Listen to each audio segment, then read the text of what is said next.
Love, and Other Historical Accidents by PacificRimbaud. Chapter 2, Part 2, The Wedding. They apparated beside the house, away from the eyes of the wedding guests, but close enough to follow a garden path and join the rest of the party without attracting any attention. "Right," said Hermione, readying herself. "Follow my lead."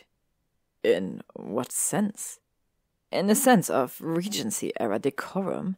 This isn't a meal at the ministry lunch counter where you can kick back with a bacon sarnie and a milky tea and talk about all your weekend girls with Blaze. We'll need to decide. Damn it, Malfoy." Before she finished speaking, Draco rounded the corner without her.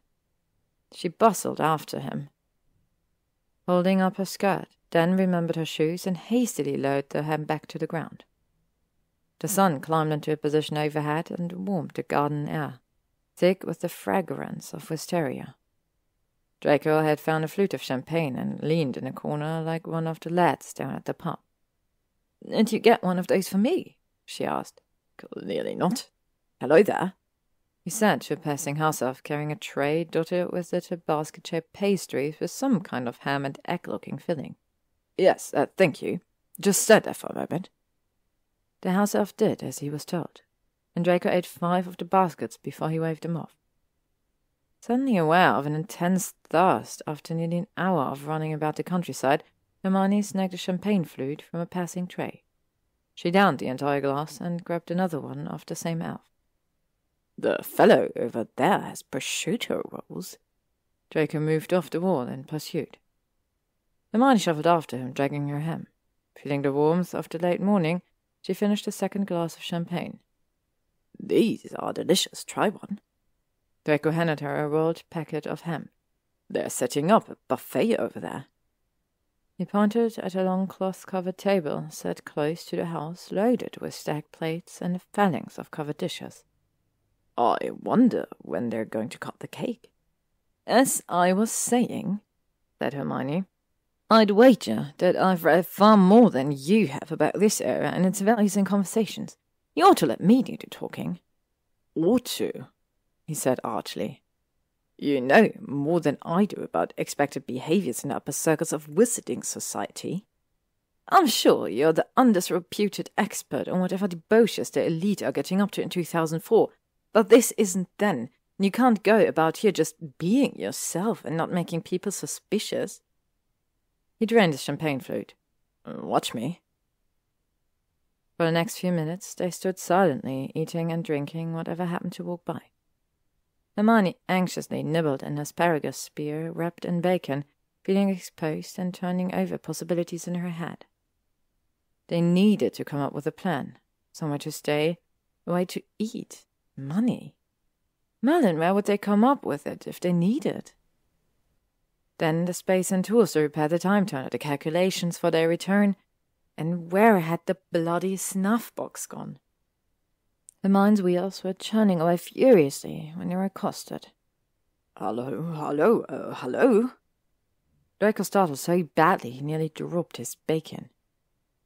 The man approaching them was at the same time very small and very large. He was no more than 5 feet 3 inches tall and built like a rhinoceros who had taken up a long distance running.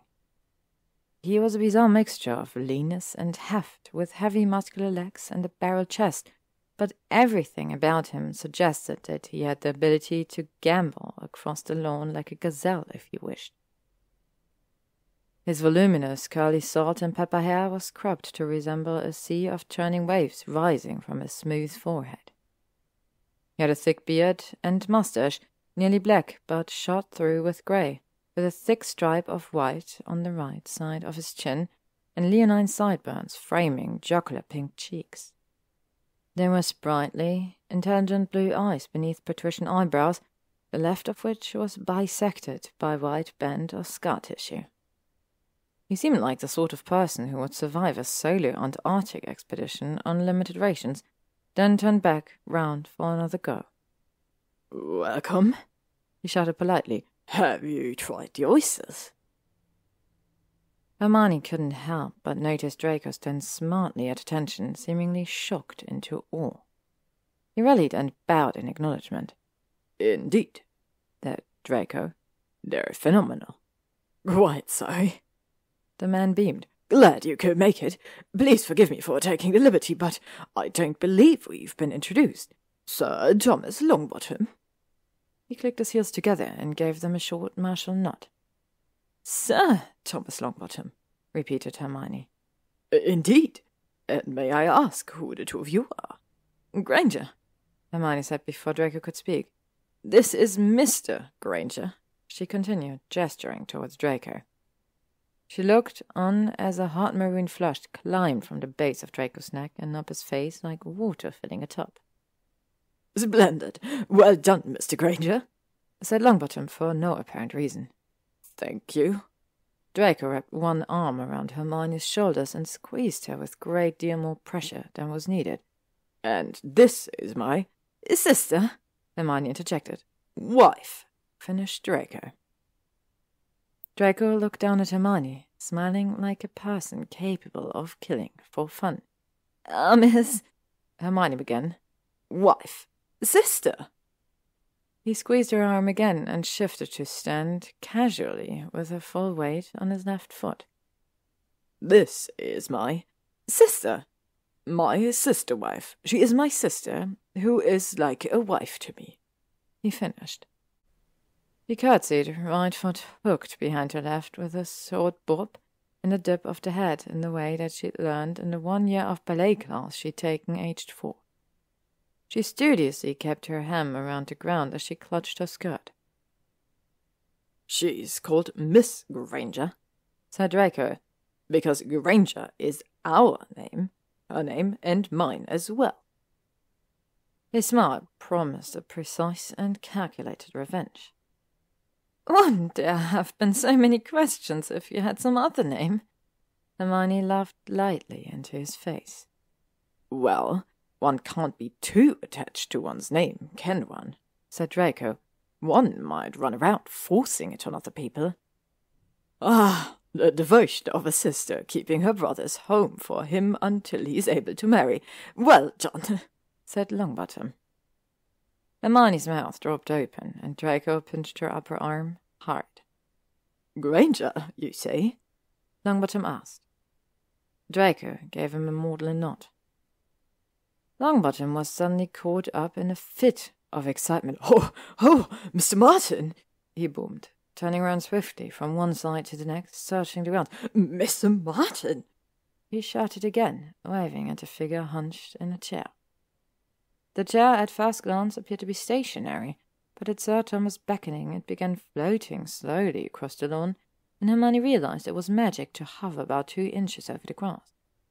The figure sitting in it clutched a sort of control knob, to use to maneuver closer to Sir Thomas, Draco, and Hermione. "Martin, you canny old fool! We have your Grenfields right there!" Longbottom bellowed. Mr. Martin moved closer. He was impossibly old and thin and appeared to be held in sort of a suspended collapse. Sitting on his wicker floating chair lined with a snowy sheepskin, he was wrapped in a crisply folded origami packet of tartan blankets in defiance of the day's warmth. Wisps of white hair escaped from beneath the rolled edge of a knit cap in yellow, red, blue, and olive-green stripes, which had a bombastic duplicate stitch H embroidered in shining gold yarn at the front. He wore spectacles with thick lenses and huge, round tortoise-shell frames that magnified his eyes to a comically large size. An enormous Barbie-pink peony buttonary was pinned to the outermost layer of his tartan wrapping. His eyes were black. Or rather, they were an intermediate hazel color, but his pupils were dilated so wide that the irises retreated into a footnote. They were as unclouded and sharp as a youth's. The look in them was at once piercingly attentive and wondering, like someone tracking a single ant going about its business in a colony of millions. There was a quality of shininess to them, not a superficial gloss, but an interior sparkle, as though if you peered into the black of his pupils you'd find the vast starlit stage of the universe not the dim rear walls of his eyeballs. He was profoundly wrinkled, but his skin had a healthy color and vague translucency that suggested he had stayed out of the sun most of his life, or at least used an effective sunscreen daily. The totality of the impression was of a frail vivacity, a study in contrast that set in pleasing complement to Sir Thomas's stout sprightliness. Hermione could see how they would be friends. Mr. Martin looked at Hermione and Draco with a penetrating, distracted gaze. "You were right, Martin, after all. Your cousins have come. They're Grangers, Martin," said Longbottom, yelling down at Mr. Martin's ear and slapping him on the shoulder gamely. Turned back to Draco and Hermione. "He's been telling us about the imminent arrival of his cousins, the Grenfields, the Greshams, the Grenthams, the Greys, even the Griffiths. Welsh, ho!" He slapped Mr. Martin once more. "We've been putting it down to one of his flights, and now here you are, the Grangers." Mr. Martin craned his tricky neck up to Draco and Hermione and smiled, showing a mouth of healthy, well-kept teeth. "Granger," he said. His voice sounded thin and dry, but pleasing, like the rasp of a saw being drawn through the width of a pine board on a summer afternoon. "Granger, as you see here," he said again, this time to Longbottom. Turned back to Draco and Hermione. "What ho?" He smiled, then pinned Draco with his eyes. "A Frenchman," he whispered, tapping the point of his withered finger against the side of his nose. "I'll drop it in the post," he concluded, sitting back and closing his eyes. Draco sipped his third glass of champagne. "I'll keep an eye out for it," he said to Mr. Martin, then under his breath to Hermione. "I don't know who this is, but I'm extremely fond of him." "Will you be staying with our Mr. Martin at Twiggybrook, or?" Sir Thomas asked. "We will absolutely be staying with Mr. Martin at Twiggybrook," said Hermione. She tugged stealthily at the top of one of her baggy stockings. "Unless my brother, Mr. Granger, has an alternative plan." Draco looked at her out of the corner of his eyes. "I don't," he conceded. "Splendid, splendid," shouted Longbottom. "You'll dine with us at the Hall, nightly or as often as we may have you. I broke no descent expecting that from my good Lady Longbottom, so don't begin to think of it." Draco nodded gently and raised his champagne flute at Longbottom. Hermione had to own that there was a certain quality of manner that Draco possessed that carried him through as though he belonged. Which, give or take 200 years, she supposed he did. He was elegant, easy, while she was constantly occupied with hiking up her stockings and trying to keep her shoes covered by her hem. Longbottom roamed them around the party and introduced them to everyone. There was Lady Longbottom, tall, cool, and shockingly beautiful, who seemed distracted by the goings of the wedding, followed by a series of people with names Hermione knew from Hogwarts. Averys, Knotts, and more than a few Parkinsons, plus a set of actual Greshams, a dozen other family names Hermione forgot after her first glass of champagne, and a trio of Walters who looked as red and distressed as if they'd never been outside in the sun in their lives. Longbottom had just married off his eldest child and only son, Tom, a tall youth with cheerful brown curls, attractive thick eyelashes, and a sturdy set to his shoulders. The young Mr. Longbottom spent his wedding luncheon wandering about the grounds next to his lovely bride, an olive-skinned girl with black hair and a placid face, looking completely dazed. They were set, Longbottom told Draco and Hermione, to live in a cottage that Longbottom had recently built on the other side of the woods and would raise their family there until each one of the Longbottom daughters were married off and sent away to establishments of their own. There were 4 of these, increasing in age and size and perfect form like a set of Russian nesting dolls, from the youngest at 17 to the eldest at 20. All were built like track runners, trim and pink-cheeked, with great piles of honeyed blonde curls and sparkling laughs. Each had a velveteen alto voice and slightly oversized teeth. They managed to bring to mind horses, in that one was compelled to associate them with glossy coats, excellent health, and a breathtaking turbulent speed.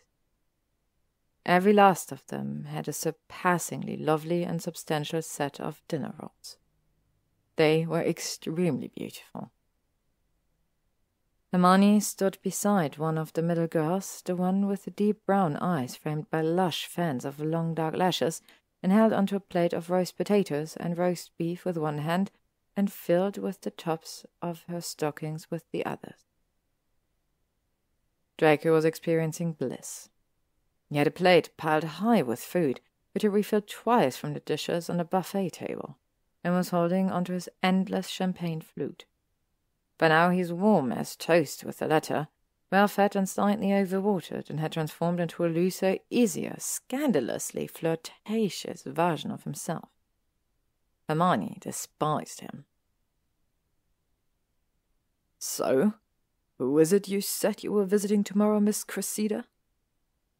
He lifted an eyebrow, and aiming disarmingly lopsided grin at the witch sitting next to Hermione. "Oh, no one of consequence," Cressida replied. A subsequent blush made her look like she'd been doing wind prints, starting at the gazebo, ending at the abandoned hut at the edge of the woods, and back again. "Rusty, you liar!" The next younger sister was a canny-looking 18-year-old woman. She levelled what seemed to be a perpetually jaded look at Draco and said, "We're calling on the Averys because Mr. William Avery is home from Oxford tomorrow morning." She squinted pointedly between Cressida and Draco. "And Willie Avery is Cressy's beau." "Penelope," scolded the eldest, "please." This one was called Isadora, slightly taller and more finely built than her sisters. She turned to Draco and smiled at him in such a mild and genuinely embarrassed way that it made Hermione's lips twitch with sympathy. "May we call on you at Twiggybrook Cottage in the morning?" Isadora asked. "We often walk to the Averys and would be exceedingly pleased if you—" She looked to Hermione. "And Miss Granger would join us." "We'd be delighted," said Draco. He ginned up his native tough accent into its plummiest heights. Hermione desperately wanted to stand on his foot again. "You can help me over the stiles," said the youngest Longbottom girl.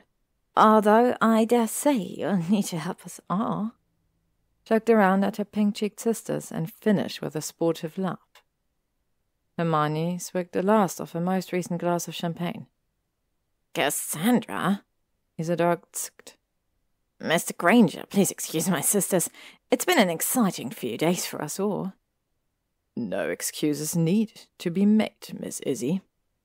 Draco smiled a damned smell of him again. Isadora's eyes flashed white, then she demurely turned her head away. Hermione angrily scratched her stocking cuff. "Will you please excuse me and my brother for a moment?" Then to Draco she whispered, "I believe they're about to cut the cake." Draco turned around to look. "Where?" "Over there." She bored her gaze into his meaningfully and tilted her head towards the side of the house. Then she set down her glass and plate on a nearby cafe table, took his from him, grabbed his elbow, and dragged him around the corner. "Where's the cake? You said cake, Ranger," Draco said warningly. "You cannot seduce a single one of the Neville Longbottom's great-great-great-great-great-great-aunts," she hissed, pointing a finger into his smirking face. "I forbid it."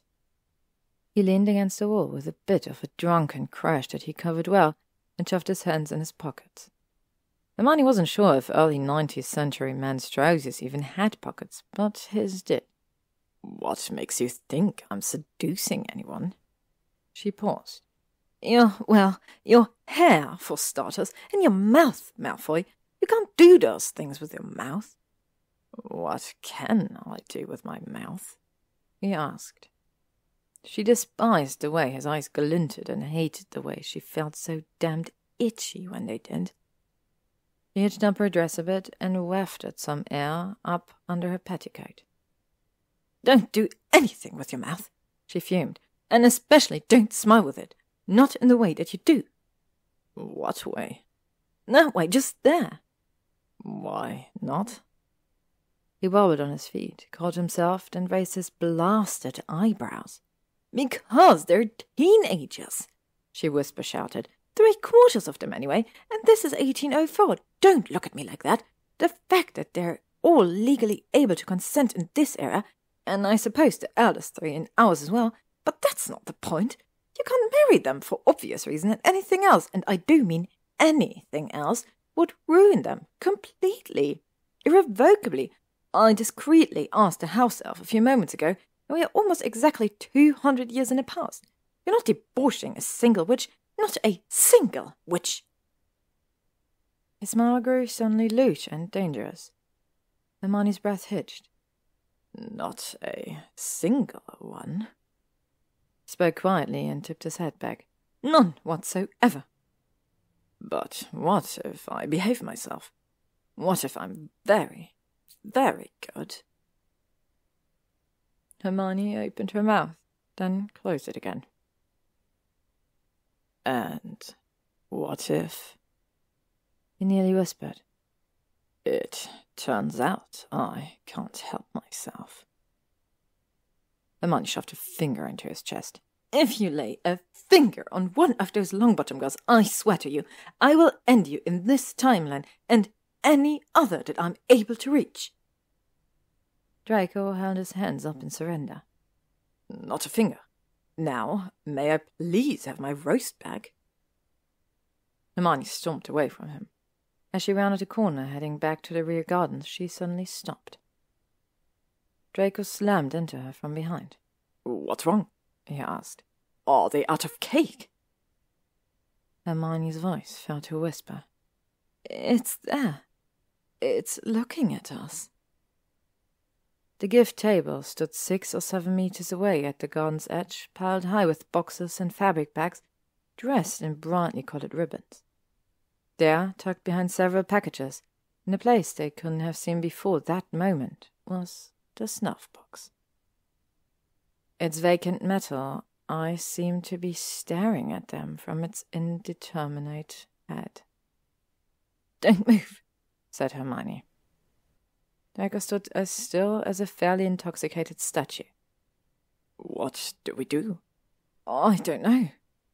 Do you think we can just grab it? He asked. There's not a working time turner around to zap us back to 1602.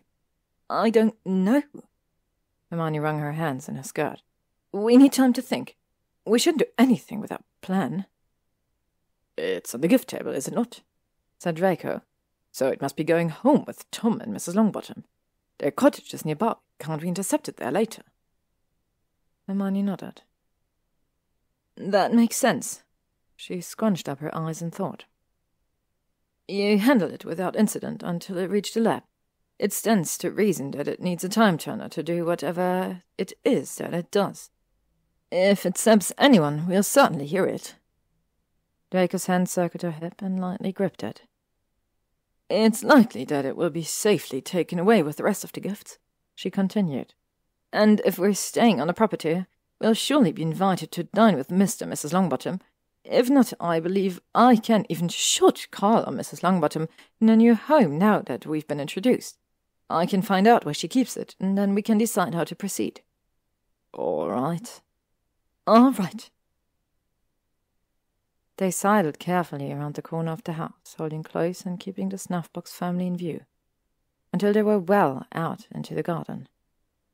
Cake was being sliced and handed out, and after Draco devoured the remains of his third plate of food and finished off yet another glass of champagne, Hermione pulled him over to stand next to their cousin Mr. Martin and eat slices of a delicate vanilla sponge with a light buttercream and fresh strawberries.